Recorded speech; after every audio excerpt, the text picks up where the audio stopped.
नमस्कार, आप देख रहे हैं एचएनएन न्यूज। मैं हूं आपके साथ नति भटनागर। बुलेटिन की शुरुआत महत्वपूर्ण और बड़ी खबर के साथ, जहां भाजपा को 20 जनवरी को नया राष्ट्रीय अध्यक्ष मिल जाएगा। जहां पार्टी ने इसके लिए शुक्रवार को नोटिफिकेशन जारी किया और इसके मुताबिक 19 जनवरी को नामांकन भरा जाएगा। 20 जनवरी को नए पार्टी अध्यक्ष का ऐलान होगा। अभी नितिन नवीन पार्टी के कार्यकारी अध्यक्ष हैं। आज दोपहर दिल्ली स्थित बीजेपी मुख्यालय में वे अपना नामांकन दाखिल करेंगे। इस दौरान बीजेपी के सभी दिग्गजों का जमावड़ा बीजेपी हेडक्वार्टर में लगेगा। बताया जा रहा है कि नितिन नवीन के नामांकन में प्रधानमंत्री नरेंद्र मोदी, गृह मंत्री अमित शाह, रक्षा मंत्री राजनाथ सिंह और पूर्व राष्ट्रीय अध्यक्ष जेपी नड्डा जैसे दिग्गज नेता प्रस्तावक के रूप में शामिल हैं। तो जानकारी के मुताबिक 3 अलग अलग सेट में नामांकन दाखिल किए जाएंगे, जिसमें विभिन्न राज्यों के अध्यक्षों, संसदीय बोर्ड सदस्यों और राष्ट्रीय परिषद के प्रतिनिधियों के समर्थन शामिल होंगे। नए अध्यक्ष चुनने के लिए 5708 मतदाता अपने मतों का इस्तेमाल करेंगे। आपको बता दें कि पटना के बांकीपुर से भाजपा विधायक नितिन नवीन की उम्र 46 साल है। अगर वो अध्यक्ष चुने जाते हैं तो वो बीजेपी के इतिहास के सबसे युवा राष्ट्रीय अध्यक्ष होंगे। नितिन नवीन बिहार से 5 बार विधायक रह चुके हैं और वर्तमान में पटना के बांकीपुर विधानसभा क्षेत्र का प्रतिनिधित्व करते हैं।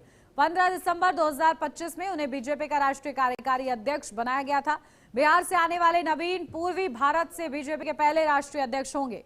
उनकी कर्मठ छवि और संगठन में मजबूत पकड़ के कारण यह नियुक्ति पार्टी में युवा नेतृत्व का मजबूत संकेत मानी जा रही है। तो देखिए, नितिन नवीन आज अपना नामांकन दाखिल करेंगे बीजेपी मुख्यालय पर। इसको लेकर जश्न जैसा माहौल, तैयारियां हैं। बीजेपी का राष्ट्रीय अध्यक्ष कब पूरे तरीके आधिकारिक तौर पर घोषित होगा और इसको लेकर के सारी अटकलें अब खत्म हो गई हैं। 19 और 20 जनवरी यानी 2 दिन का ये कार्य जो है राष्ट्रीय अध्यक्ष के चुनाव को लेकर के वो होना है। इस वक्त मेरी मौजूदगी बीजेपी के राष्ट्रीय मुख्यालय में है, जहां पर हम सीधी तस्वीरें भी दिखा देना चाहेंगे, जहां पर राष्ट्रीय अध्यक्ष के चयन को लेकर के तमाम तैयारियां की गई हैं। जो लोग हैं, जो प्रस्तावक हैं, वो लगातार बीजेपी के राष्ट्रीय मुख्यालय में पहुंचना शुरू कर चुके हैं। चाहे हम बीजेपी शासित राज्यों के मुख्यमंत्रियों का जिक्र कर ले या फिर केंद्रीय मंत्री का जिक्र कर ले, हर कोई राष्ट्रीय मुख्यालय में पहुंच रहा है। वहीं प्रधानमंत्री नरेंद्र मोदी ने भी अपने जो प्रस्ताव को लेकर के हस्ताक्षर है उसे भी मुख्यालय में भेजा है। खुद वो नहीं आ पा रहे और वहीं नितिन नवीन भी अगर जिक्र कर लिया जाए तो आज बीजेपी के राष्ट्रीय मुख्यालय में मौजूद नहीं होंगे। लेकिन एक जो प्रक्रिया है उसके तहत अगर जिक्र कर लेते हैं, जो बीजेपी की प्रक्रिया है उसके तहत कि राष्ट्रीय अध्यक्ष के चयन के लिए एक राज्य से 20-20 जो प्रस्तावक हैं, वो मतलब जो समर्थक हैं वो होने चाहिए और 2 प्रस्तावक होने चाहिए। लेकिन ऐसे में 5708 जो है वो यहाँ पर मतदाता अपने मतों का जो इस्तेमाल है वो करेंगे। बीजेपी के राष्ट्रीय कार्यालय को पूरी तरीके से यहाँ पर तैयार किया जा चुका है और दोपहर 2 बजे से लेकर 4 बजे के बीच में जो नामांकन दाखिल होने का समय है उसको लेकर के चीजें की जाएंगी। शाम को 4 से 5 बजे के बीच में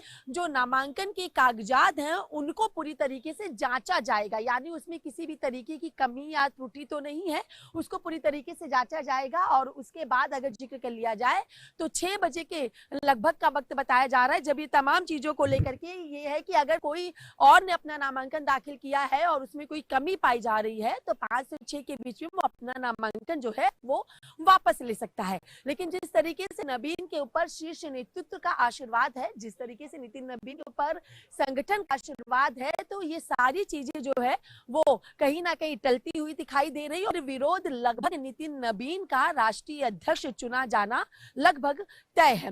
20 जनवरी के दिन राष्ट्रीय अध्यक्ष के नाम का ऐलान होगा, यानी जो काउंटिंग है, जो मतदान को लेकर के वो काउंटिंग का ऐलान किया जाएगा 20 जनवरी के दिन और राष्ट्रीय अध्यक्ष का की घोषणा की जाएगी और उसके बाद जो ताजपोशी है यानी जो पदभार संभालने का कार्य है वो किया जाएगा। बीजेपी शासित राज्यों के तमाम जो मुख्यमंत्री हैं वो इस वक्त दिल्ली भी पहुंचे हुए हैं और एक एक करके जो लोग हैं वो बीजेपी के राष्ट्रीय मुख्यालय में भी पहुंच रहे हैं। चाहे हम केंद्रीय मंत्रियों का जिक्र कर लें, राजनाथ सिंह का और अमित शाह का जिक्र कर लें, नितिन गडकरी का जिक्र करें, और आप तस्वीरों में देखेंगे भी तो यहाँ पे अलग अलग राज्यों से जो मतदान को लेकर की चीजें होती है कि हम लोग नॉमिनेशन कर सकते हैं, उनके समर्थक जो हैं वो यहाँ पर पहुंच रहे हैं। तो ये एक औपचारिक प्रक्रिया है जो कि नितिन नवीन अभी मौजूदा कार्यकारी अध्यक्ष है और 20 जनवरी को लगभग नितिन नवीन का ही राष्ट्रीय अध्यक्ष चुना जाना तय है। वीडियो जर्नलिस्ट राजेश के साथ में कंचन अरोड़ा, एचएनएन न्यूज, दिल्ली। तो नितिन नवीन के आज नामांकन का दिन और इस बीच चलिए आपको ग्राफिक्स के जरिए समझाते हैं कि उनका सियासी सफर कैसा रहा और कैसे उन्होंने शुरुआत की, अपने सियासत में कदम कैसे रखा और इसके बाद किस तरीके से वो भारतीय जनता पार्टी में मजबूत पकड़ बनाए हुए हैं। तो नितिन नवीन का सियासी सफर कुछ इस प्रकार से है, जहां एबीवीपी से राजनीतिक सफर की वो शुरुआत करते हैं और देखिए शुरुआत के साथ ही एक शानदार आगाज उनका, जहां बीजेपी युवा मोर्चा के प्रदेश अध्यक्ष के रूप में वो कमान संभालते हैं और एक जिस तरीके से वो अपनी जिम्मेदारियों का निर्वहन करते हैं वो काबिले तारीफ। तो 2006 में पहली बार विधायक बनते हैं। तो देखिए शुरुआत एबीवीपी से और उसके बाद 2006 में पहली बार विधायक बनते हैं। बांकीपुर सीट से लगातार 5 बार देखिए एमएलए वो रहे और किस तरीके से एक के बाद एक जीत वो दर्ज करते रहे। बांकीपुर सीट पर अच्छी पकड़ उनकी। 2021-22 में कैबिनेट मंत्री देखिए वो बने, तो अपनी उनको लगातार नई जिम्मेदारियां दी गई, जहां 21-22 में कैबिनेट मंत्री भी और 2025 में नीतीश सरकार में भी कैबिनेट मंत्री बनने का उन्हें मौका मिला, क्योंकि लगातार 5 बार से वो जीत रहे थे। तो वर्तमान में बिहार सरकार में पथ निर्माण मंत्री हैं और अब वो कार्यकारी अध्यक्ष भी हैं, क्योंकि बीजेपी के ऐसे में छत्तीसगढ़ में सह प्रभारी भी वो रह चुके हैं। ये पूरा उनका सियासी सफर है कि कौन कौन सी जिम्मेदारियां उन्होंने संभाली हैं। तो देखिए सिक्किम में प्रभारी रहते पार्टी का उन्होंने खाता खुलवाया था, यानी कि वहां पर भी उन्होंने अपनी रणनीतिक मजबूती ग्राउंड जीरो पर दिखाई थी, जिसके चलते वहां पर खाता खुल पाया था बीजेपी का। तो बीजेपी अध्यक्ष पद का चुनाव, नामांकन प्रक्रिया दोपहर 2 बजे से लेकर 4 बजे के बीच नामांकन की प्रक्रिया है और देखिए इस नामांकन की प्रक्रिया में नितिन नवीन भी हिस्सा लेंगे। नामांकन पत्रों की जांच का जो समय है वो शाम 4 बजे से लेकर 5 बजे के बीच का निर्धारित किया गया है। तो नामांकन वापस लेने का जो समय है वो शाम 5 बजे के बाद का निर्धारित किया गया है। नाम की घोषणा, चुनाव प्रक्रिया पूरी होने के बाद कल नए पार्टी अध्यक्ष की घोषणा की जाएगी। हालांकि इसे महज औपचारिकता माना जा रहा है, क्योंकि नितिन नवीन का नाम पहले ही घोषित किया जा चुका है। अब आपको बता रहे हैं कि कौन कौन इस नामांकन में प्रस्तावक हैं। तो प्रधानमंत्री नरेंद्र मोदी प्रस्तावक की भूमिका में है, गृह मंत्री अमित शाह प्रस्तावक की भूमिका में है नितिन नवीन के लिए, साथ ही साथ रक्षा मंत्री राजनाथ सिंह भी प्रस्तावक की भूमिका में है। तो ये प्रस्तावकों की जो सूची है वो हमने आपको बताई है। तो नितिन नवीन आज नामांकन करेंगे और इस प्रस्तावकों की सूची में जेपी नड्डा, जो कि स्वास्थ्य मंत्री हैं वर्तमान में, उनका भी नाम सामने आया है। तो कई केंद्रीय मंत्री भी प्रस्तावक हैं इस नामांकन के दौरान। तो बीजेपी शासित राज्यों के सीएम भी प्रस्तावक है। तो देखिए बीजेपी के सभी राज्यों के प्रदेश अध्यक्ष भी प्रस्तावक हैं। तो आज नामांकन की ये प्रक्रिया और इस दौरान जो प्रस्तावक हैं उनकी सूची हम पूरी आपको बता रहे हैं, जिसमें बीजेपी के सभी राज्यों के अध्यक्ष भी हैं, प्रदेश अध्यक्ष भी प्रस्तावक की भूमिका में हैं। अब आपको बताते हैं बीजेपी का नवीन युग क्या है, उनके सामने चुनौतियां। तो 2026 में 5 राज्यों में विधानसभा चुनाव होने हैं और ऐसे में उन्हीं के नेतृत्व में ये चुनाव लड़ा जाएगा। बीजेपी के बंगाल चुनाव सबसे ज्यादा खास हो जाता है, क्योंकि बिहार जीतने के बाद अब बीजेपी की सीधी नजर पश्चिम बंगाल पर ही है। तो असम, केरल में भी विधानसभा चुनाव है और इस लिहाज से भी नितिन नवीन की चुनौतियां बहुत ज्यादा बढ़ जाएंगी। तमिलनाडु और पुडुचेरी में भी चुनाव है। तो आगामी इन 5 राज्यों में किस तरीके से वो कमाल करते हैं, उनका नेतृत्व क्या करता है, इस पर सभी की निगाहें रहेंगी। तो 2027 में भी 3 अहम राज्यों में चुनाव हैं और ऐसे में 26 खत्म होते होते उन्हें 2027 की तैयारियों में भी लगना होगा, क्योंकि 27 में भी 3 राज्यों में महत्वपूर्ण चुनाव है, जहां उत्तर प्रदेश, उत्तराखंड, गुजरात में विधानसभा चुनाव होंगे और इस लिहाज से बेहद ही ज्यादा महत्वपूर्ण और चुनौती भरा ये सफर नितिन नवीन का, जहां दक्षिण भारत में बीजेपी की पकड़ मजबूत करना उनके लिए सबसे बड़ी चुनौती होगी। इस जिम्मेदारी को वो किस तरीके से निर्वाह करते हैं ये देखना होगा। तो देखिए जहां लगातार चर्चा इसी को लेकर कि आखिर किस तरीके से यहां पर नितिन नवीन अपना पर्चा दाखिल करते हैं। तो अब बढ़ेंगे आगे, जहां बीजेपी राष्ट्रीय अध्यक्ष के चुनाव को लेकर हमारी संवाददाता कंचन अरोड़ा ने जम्मू कश्मीर के पूर्व डिप्टी सीएम निर्मल सिंह से खास बातचीत की है। चलिए आपको वो सुनाते हैं। जम्मू कश्मीर के पूर्व उप मुख्यमंत्री डॉक्टर निर्मल सिंह हमारे साथ मौजूद हैं। सर, राष्ट्रीय अध्यक्ष के नॉमिनेशन की प्रक्रिया, नितिन नवीन एक ऐसा चेहरा जो युवा भी रहे और पहले से ही बीजेपी और संगठन के कई अलग अलग पदों पर कार्य कर चुके हैं, क्या कहेंगे? देखिए बहुत ही स्वागत योग्य जो है ये कदम है और पार्टी के कार्यकर्ताओं ने, पार्टी के नेतृत्व ने, प्रधानमंत्री जी ने इस प्रकार की जो सोच बनी है, और हमारे व्यवस्था यूनानिमस डिसीजन की रहती है, यहाँ कोई कंटेस्ट नहीं होता। कंटेस्ट जो है वेस्टर्न डेमोक्रेसी का पार्ट है, दो हमारे कॉन्स्टिट्यूशन में उसकी प्रोविजन है, लेकिन हमारी इस प्रकार की व्यवस्था है। उसके मद्देनजर नितिन नवीन जी जो बिल्कुल यंग हैं और 65% जो भारत है, जो यंग इंडिया है, उसको रिप्रेजेंट करने वाले, उनके सेंटिमेंट्स को रिप्रेजेंट करने वाला ऐसा भारत जिसको प्रधानमंत्री जी ने कहा है कि 2047 में विकसित भारत होगा, हम 1 नंबर की इकोनॉमी होगी, इस प्रकार का हमारा एक जो लक्ष्य है, उस लक्ष्य को लेते हुए जिस प्रकार से ये फैसला है, ये बहुत ही दूरगामी होगा। इसके फार रीचिंग इसके जो है इफेक्ट्स आएंगे और भारत को विश्व गुरु बनाने में इसका बहुत बड़ा रोल रहेगा। अगर हम प्रक्रिया की बात कर ले तो किस तरीके से तमाम चीजों को किया जाए? देखिए, अलग अलग प्रदेशों से नॉमिनेशंस आएंगे, इलेक्शन कमीशन है, यहाँ पर कई भी नॉमिनेशंस आ सकते हैं, और नॉमिनेशंस के बाद जो है वहाँ पर जो है उसको देखा जाएगा, स्क्रूटनी होगी पेपर्स की। जिस प्रकार का इलेक्शन कमीशन का एक सिस्टम रहता है, वैसा सिस्टम से यहाँ फॉलो किया जाएगा। एक अंतिम सवाल, आप जम्मू कश्मीर से आ रहे हैं और इस वक्त जम्मू कश्मीर में जिस तरीके की स्थिति है, चाहे हम वहाँ की मौजूदा सरकार का जिक्र कर ले या आम लोगों का जिक्र कर ले, उसको लेकर क्या? देखिए, सरकार तो वहाँ है लेकिन एग्जिस्ट नहीं कर रही है वो, क्योंकि जो उन्होंने वायदे किए थे नेशनल कॉन्फ्रेंस सरकार ने, और जिसको कांग्रेस भी सपोर्ट कर रही है, उन्होंने कहा था कि वहाँ के लोगों के जो रोजमर्रा की जो समस्याएं हैं, बिजली है, पानी है, डेवलपमेंट है, रोजगार है, लाख के लगभग से ज़्यादा लोग जो है बेरोज, वो जो है टेम्परेरी हैं, उनको रेगुलराइज किए, कोई एक भी काम वहाँ पर हुआ नहीं।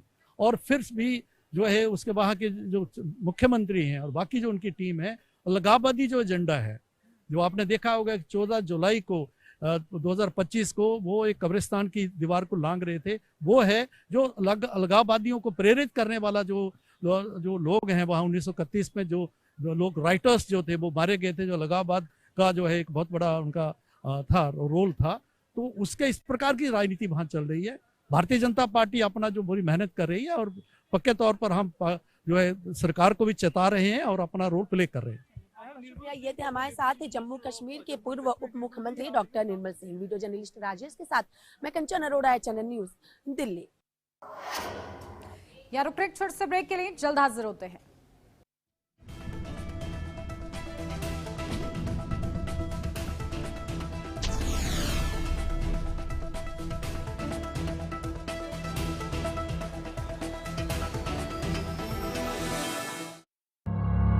जब हर तरफ खबरों का शोर हो,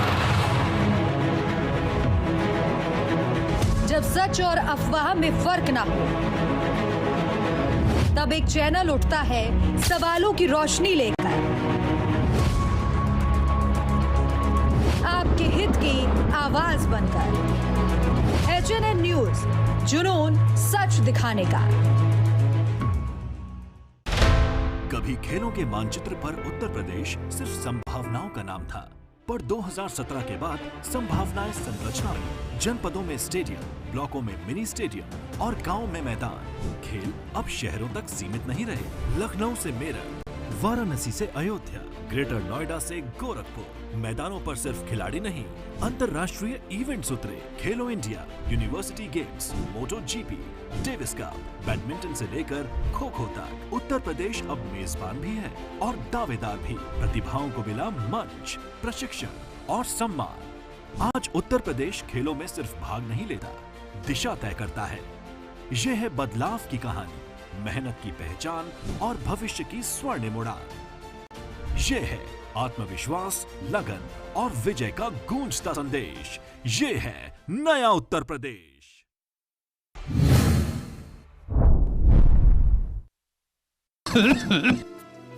मुल्तानी घोका कॉफ सिरप, इसके तुलसी जैसे गुणकारी तत्व तुरंत असर दिखाएं और खांसी को कहें गुड बाय। मुल्तानी घोका कॉफ सिरप। क्या आप दुबले पतले कमजोर हैं, आपकी सेहत नहीं बनती, भूख कम लगती है, वजन नहीं बढ़ता? दरअसल मेन बात खाना पीना नहीं है, मेन बात है खाया पिया लगना। और अगर खाया पिया लगेगा ही नहीं तो आपकी सेहत बनेगी कैसे? इसलिए हमारी संस्था सन्यासी आयुर्वेदा ने एक ऐसी दवा का निर्माण किया है जो कि आपके लिवर, आपके पाचन तंत्र को दुरुस्त करने का काम करती है, ताकि आप जो भी खाएं उसका पूरे का पूरा निचोड़ आपके शरीर को लगे। आपकी भूख बढ़े, खाया पिया सही से लगे, नया खून बने, हड्डियों में जान आए, वजन बढ़े और आप मोटे तगड़े खूबसूरत पर्सनैलिटी के मालिक बन जाए। सिर्फ 655 रुपये की पूरे 1 महीने की दवा होती है और आप इसे घर बैठे 011-45454545 पर फ़ोन करके दवा मंगवा सकते हैं।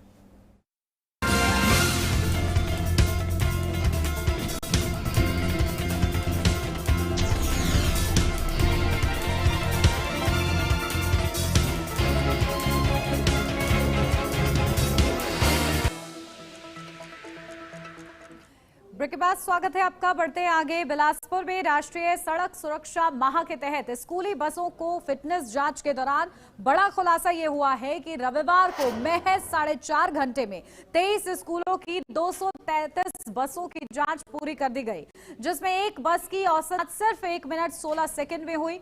कई बसों में ड्राइवर से केवल कुछ सवाल पूछे गए, बस घुमाई और हॉर्न बजाकर तुरंत ओके रिपोर्ट कर दी गई। अधिकांश जांच क्लर्क और कांस्टेबल ने की। अधिकारी मौके पर नाम मात्र थे। सुप्रीम कोर्ट के निर्देशों के बावजूद जरूरी जांच गंभीर से नहीं हुई। विभाग ने 140 बसों को फिट और 93 में तकनीकी खामियां बताया है।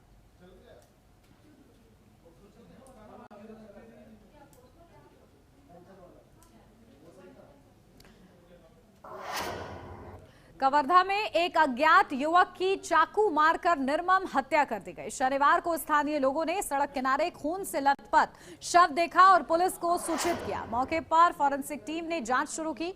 प्रारंभिक रिपोर्ट में मृतक के गले और पेट में कई निशान मिले और हत्या 2 दिन पहले की गई प्रतीत होती है। पुलिस ने लाश के पास से चाकू बरामद किया। आसपास के सीसीटीवी फुटेज खंगाले जा रहे हैं और संदिग्धों से पूछताछ की जा रही है। मृतक की पहचान अभी नहीं हो पाई है।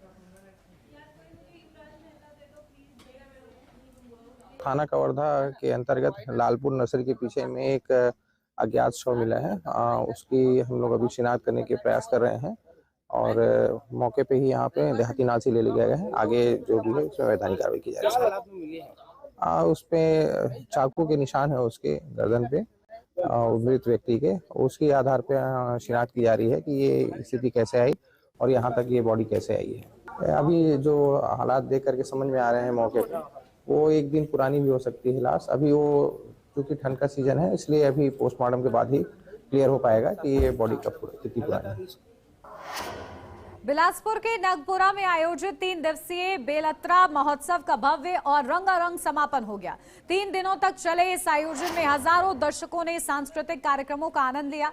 समापन समारोह में मुख्य अतिथि विधायक धर्मजीत सिंह शामिल हुए। कार्यक्रम की अध्यक्षता महापौर पूजा विधानी ने की। इस अवसर पर जिला पंचायत उपाध्यक्ष सहित प्रशासनिक अमला मौजूद रहा। महोत्सव में लोक नृत्य, सांस्कृतिक झांकियां और संगीत प्रस्तुतियां आकर्षण का केंद्र रहीं। इस अवसर पर नगपुरा मेला स्थल में 10 लाख रुपए की लागत से बनने वाले सामुदायिक भवन का भूमि पूजन भी किया गया है।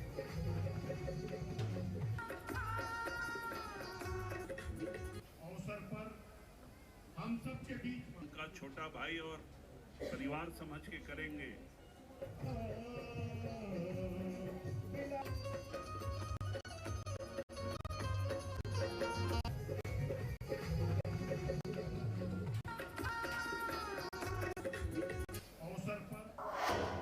यूपी के महराजगंज में भाजपा नेता का 500 रुपए के नोटों के बंडल के साथ वीडियो सामने आया है।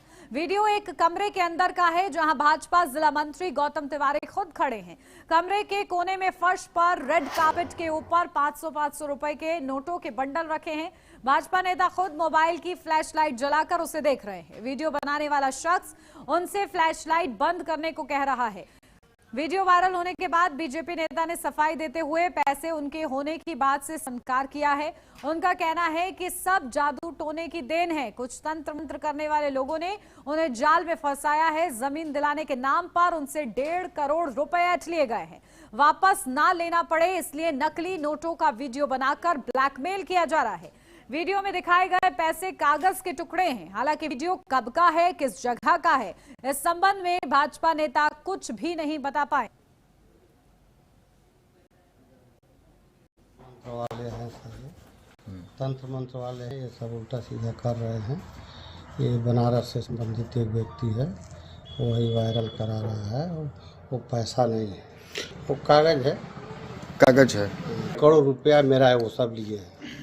और मैं FIR कर दिया हूँ, यहाँ कोतवाली में एप्लीकेशन दे दिया हूँ 1.5 करोड़ का, कि 3, 4, 5 लोग मिल करके हम लोगों का पैसा वो सब ले लिए है, इसीलिए वो पैसा ये सब कर रहा है।